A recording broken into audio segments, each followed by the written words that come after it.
মহান স্বাধীনতা দিবসে মুক্তিযুদ্ধে বীর শহীদদের প্রতি জাতির বিনম্র শ্রদ্ধা। ২৪-এর অভ্যুত্থানে স্বাধীনতার চেতনাকে রক্ষা করা হয়েছে বললেন উপদেষ্টারা। প্রধান উপদেষ্টার বক্তব্যে নির্বাচনের রোডম্যাপের কথা না থাকায় হতাশ বিএনপি। দ্বিতীয় স্বাধীনতা বলে কিছু নেই বললেন নেতারা। এবার কৃষ্ণ সাগরে যুদ্ধবিরতিতে একমত রাশিয়া ইউক্রেন। রিয়াদে দুপক্ষের সাথে যুক্তরাষ্ট্রের আলাদা বৈঠক।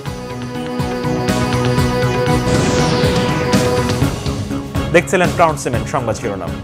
জাতীয় স্মৃতিসৌধে ফুল দিয়ে মহান মুক্তিযুদ্ধে বীর শহীদদের প্রতি শ্রদ্ধা জানিয়েছেন রাষ্ট্রপতি মোহাম্মদ শাহাবুদ্দিন, প্রধান উপদেষ্টা অধ্যাপক ডক্টর মোহাম্মদ ইউনূস ও সর্বস্তরের জনগণ।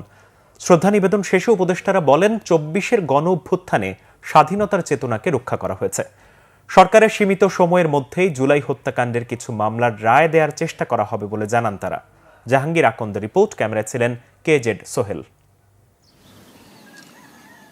ভোরের আলো ফোটার সাথে সাথে সাভারের জাতীয় স্মৃতিসৌধে মহান মুক্তিযুদ্ধে শহীদ জাতির বীর সন্তানদের প্রতি ফুলেল শ্রদ্ধা জানান রাষ্ট্রপতি মোহাম্মদ শাহাবুদ্দিন।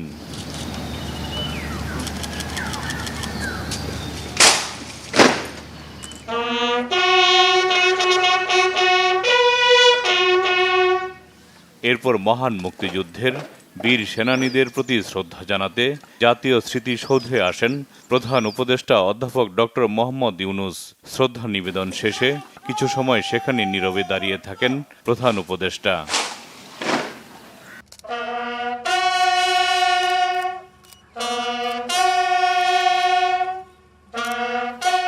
এ সময় তিন বাহিনীর প্রধান ও বিদেশি কূটনীতিকরা উপস্থিত ছিলেন।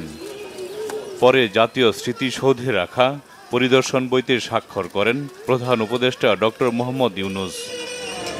প্রধান উপদেষ্টার পর উপদেষ্টা পরিষদের সদস্যরা এবং প্রধান বিচারপতির নেতৃত্বে বিচারপতিরা বীরশ্রেষ্ঠ পরিবার, যোদ্ধাহত মুক্তিযোদ্ধা ও বীর মুক্তিযোদ্ধারা জাতির সূর্য সন্তানদের প্রতি বিনম্র শ্রদ্ধা জানান। বিগত ১৬ বছরে ফ্যাসিবাদ এই স্বাধীনতার যে কনসেপ্ট সেটাকে নষ্ট করে দিয়ে গেছে। ৭১ অর্জিত স্বাধীনতাকে আমরা রক্ষা করার যেই কঠিন লড়াই, সেই লড়াইয়ের একটা অন্যতম ধাপ হচ্ছে ২৪।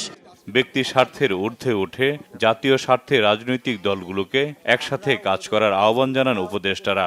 প্রত্যাশা তো অবশ্যই করব যে জাতীয় স্বার্থে ব্যক্তি এবং দলীয় স্বার্থের ঊর্ধ্বে উঠে আমরা ঐক্যমত করব। এই যে জুলাই অগস্টে যে হত্যাকাণ্ডটা হলো, যে বর্বরতাটা হলো, এইটার একটা সুষ্ঠু বিচার। এখন আমাদের সীমিত সময়ে আমরা অবশ্যই চেষ্টা করব যে মানুষকে এই বিচারের কিছু কিছু রায় যদি মানুষের সামনে দিতে পারি, তাদের মধ্যে যেন ওই আস্থাটা আসে যে সত্যি এই বর্বরতার একটা বিচার হবে। এরপর বিভিন্ন রাজনৈতিক সামাজিক সংগঠন সহ সর্বস্তরের মানুষ জাতীয় স্মৃতিসৌধে ফুল দিয়ে স্মরণ করেন জাতির শ্রেষ্ঠ সন্তানদের। একটি বৈষম্যহীন গণতান্ত্রিক অসাম্প্রদায়িক বাংলাদেশ গড়তে মহান মুক্তিযুদ্ধে প্রাণ দিয়েছে জাতির বীর শ্রেষ্ঠ সন্তানেরা। কিন্তু ২০২৪ সালে এসেও বৈষম্যহীন বাংলাদেশ গড়তে অকাতরে প্রাণ দিয়েছে ছাত্র জনতা। আগামী দিনে মহান মুক্তিযুদ্ধের স্বপ্ন বাস্তবায়নে সবাই একযোগে কাজ করবেন, এমনটাই প্রত্যাশা সাধারণ মানুষের। জাহাঙ্গীর আকন্দ, বাংলা ভিশন, সাভার জাতীয় স্মৃতিসৌধ, ঢাকা। বিএনপি মহাসচিব মির্জা ফখরুল ইসলাম আলমগীর বলেছেন, প্রধান উপদেষ্টার বক্তব্যে হতাশ বিএনপি। কারণ জাতির উদ্দেশ্যে দেয়া ভাষণে তিনি নির্বাচনের রোডম্যাপ নিয়ে কোনো কথা বলেননি। এদিকে দলের স্থায়ী কমিটির সদস্য মির্জা আব্বাস বলেছেন, দ্বিতীয় স্বাধীনতা বলে কিছু নেই। যারা দ্বিতীয় স্বাধীনতার কথা বলে তারা স্বাধীনতা দিবসকে খাটো করে দেখাতে চায়। রিপোর্ট করছেন সিকান্দার রেমান। মহান স্বাধীনতা ও জাতীয় দিবস উপলক্ষে সাভারের জাতীয় স্মৃতিসৌধে শ্রদ্ধা নিবেদন করেন বিএনপির নেতাকর্মী সমর্থকরা। শ্রদ্ধা নিবেদন শেষে দলের স্থায়ী কমিটির সদস্য মির্জা আব্বাস অভিযোগ করেন, দ্বিতীয় মুক্তিযুদ্ধের কথা যারা বলছেন, মুক্তিযুদ্ধে তাদের কোনো ভূমিকা ছিল না। দলগতভাবে মতভেদ থাকলেও দেশের প্রয়োজনে ঐক্য ধরে রাখার আহ্বান জানান তিনি। স্বৈরাচারকে তাড়িয়ে একটা নতুন একটা আস্বাদ পেয়েছি। অনেকে বলে দ্বিতীয় স্বাধীনতা। আসলে আজকে স্বাধীনতা দিবস প্রমাণ করবে যে দ্বিতীয় স্বাধীনতা বলে বাংলাদেশে কিছু নাই। যারা বলে তারা আজকে স্বাধীনতা দিবসকে একটু খাটো করতে চায়, অর্থাৎ ৭১-এর স্বাধীনতা তাদের কোনো ভূমিকা ছিল না। এখন দলীয় আদর্শের ভিত্তিতে হয়তো আমরা আলাদা আলাদা কথা বলতেছি, বিভিন্ন রকম কথা বলতেছি, হতে পারে, কিন্তু যখন প্রয়োজন আসবে তখন কিন্তু বাংলাদেশের জনগণ এক হয়ে যাবে স্বাধীনতা সার্বভৌমত্বের স্বার্থে।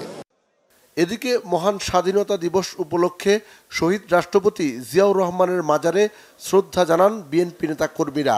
স্বাধীনতা দিবসের ভাষণে প্রধান উপদেষ্টা শহীদ রাষ্ট্রপতি জিয়াউর রহমানের নাম উল্লেখ না করা এবং নির্বাচনের রোডম্যাপের বিষয়ে কথা না থাকায় হতাশা জানান মির্জা ফখরুল ইসলাম আলমগীর।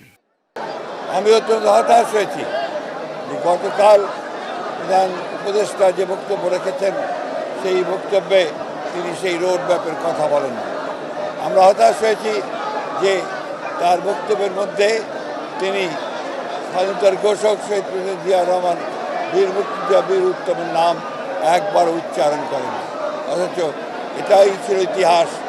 আমরা আবারও চাই না আওয়ামী লীগ যে ইতিহাস বিকৃত করেছে এখন আবার সেই ইতিহাস বিকৃত হোক, প্রকৃত সত্যকে উদ্ঘাটিত করে জনগণের যে আকাঙ্ক্ষা একটি গণতান্ত্রিক সরকার, সেই গণতান্ত্রিক সরকারে যত দ্রুত ফিরে যাওয়া যাবে আমাদের সমস্যাগুলো ততই সমাধান হবে বলে আমরা বিশ্বাস করি। মির্জা ফখরুল জানান, বিএনপি ক্ষমতায় যাওয়ার জন্য নির্বাচনের কথা বলছে না, দ্রুত নির্বাচন না হলে দেশে বিভিন্ন সংকট দেখা দেবে বলেও আশঙ্কা প্রকাশ করেন তিনি। সিকান্দার রেমান, বাংলা ভিশন, ঢাকা। প্রিয়জনদের সাথে ঈদ উদযাপন করতে রাজধানী ছাড়তে শুরু করেছে ঘরমুখো মানুষ। ঈদের এখনো ৫-৬ দিন বাকি থাকলেও একদিন ছুটি নিয়ে অনেকেই বাড়ির পথে যাত্রা করেছেন। আজ ভোর থেকে রাজধানীর বাস টার্মিনালগুলোতে যাত্রীদের চাপ কিছুটা বাড়লেও অন্যান্য বছরের তুলনায় অনেকটা কম। অনেকটা ভোগান্তি ছাড়াই বাড়ি যেতে পারছেন সবাই। পরিবার পরিজন নিয়ে আগেই বাড়ি যাচ্ছেন, এতে খুশি সবাই। রাজধানীর সায়দাবাদ, মহাখালী ও গাবতলী বাস টার্মিনাল থেকে বাসে করে ঈদ করতে দেশের বিভিন্ন প্রান্তে যাচ্ছেন নগরবাসী। বরাবরের মতো এবারও কিছু কিছু রুটের যাত্রীদের থেকে বাড়তি ভাড়া নেয়ার অভিযোগ রয়েছে। তবে যাত্রীদের অভিযোগ মানতে নারাজ পরিবহন সংশ্লিষ্টরা। এদিকে যাত্রীদের নিরাপত্তায় এবং যে কোনো অপ্রীতিকর পরিস্থিতি এড়াতে বাস টার্মিনালগুলোতে সতর্ক অবস্থানে রয়েছে আইন শৃঙ্খলা বাহিনীর সদস্যরা। কাটছি, এখন বগুড়া যাব, এখনো আমার গাড়ি 8:45, এখনো গাড়ি আসে নাই। আমরা দিনাজপুরে যাচ্ছি, আসার সময় রাস্তা মোটামুটি ফাঁকা পেয়েছি, এখানে কিছুটা জ্যাম ছিল, ইনশাল্লাহ ভালো মতোই যাওয়া হবে আশা করছি। জাস্ট টাইমে ছাড়ার কথা ছিল, মনে হয় ছাড়বে না, জ্যাম না, জ্যামের জন্য ছাড়বে না। আগে হলো 390 টাকা নিতে, এখন 600 টাকা নিচ্ছে আর কি। রাজবাড়ি যাবো আর কি। একটা আলাদা রকম অনুভূতি, ফ্যামিলির সাথে 4-5টা যদি রমজান পাই সেগুলো পালন করতে পারবো। ফ্যামিলির সাথে ঈদ কাটানোর জন্য আগে যাওয়া হচ্ছে, সময়টা মনে করেন যে বেশি কাটানোর জন্য। সবাই মিলে একসাথে ঈদ করবে, এটাই তো আনন্দ। এই ছিল এখনকার মতো। পরের সংবাদ দুপুর 2টায়। এর আগে একটা রয়েছে নিউজ টপ 10 দেখার আমন্ত্রণ রইল। এছাড়া বাংলাভিশন সংবাদ ও সংবাদ সংশ্লিষ্ট অনুষ্ঠান দেখতে ভিজিট করুন www.bbnews24.com ও facebook.com/banglavishnnews এবং সাবস্ক্রাইব করুন youtube.com/banglavishnnews। ধন্যবাদ।